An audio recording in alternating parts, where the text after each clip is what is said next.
上季歪萬富翁都係問埋啲咩常識題，結果到咗今季，竟然問埋晒啲咩地理嘅板塊移動啊、中史嘅朝代更迭啊、西史嘅工業革命，仲要自己攞書嚟睇。唉，咁多書，睇到畢業啊都睇唔完啊！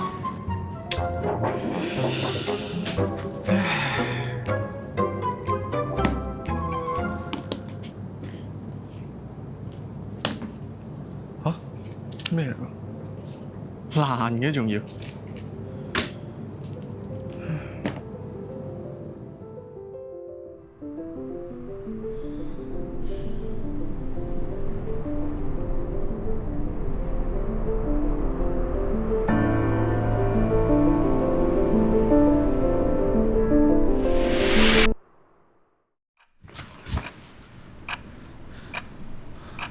呢度邊度嚟㗎？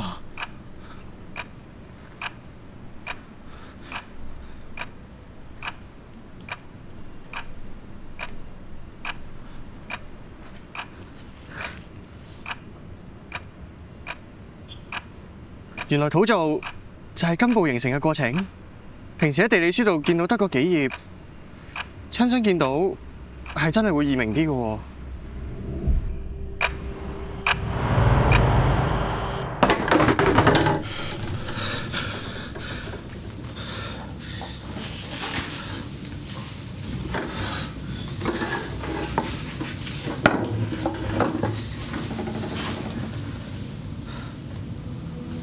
唔通呢本書真係可以令人穿越？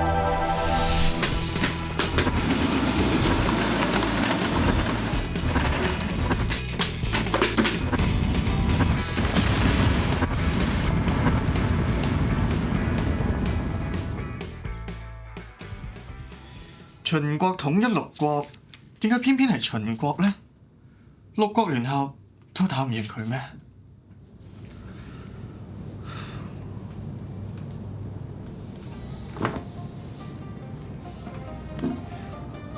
不如我入去睇下。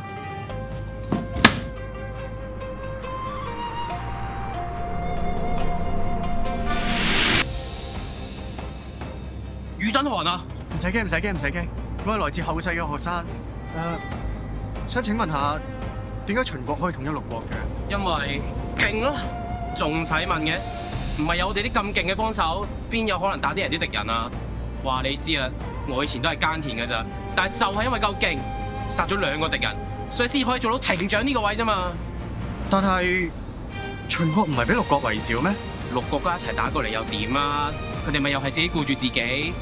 話你知啊，佢哋嗰邊啲稅收得好勁啊，仲啲人都冇啖好食，再加埋有個垃圾豬油王喺度話晒事，你話啦，佢哋點會打得贏我哋啊？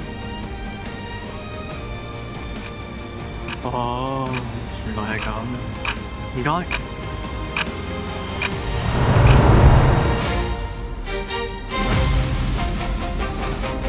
歡迎嚟到第2季歪萬富翁嘅遊戲。第一題，以下邊一項係秦國統一六國嘅原因？呢題我知。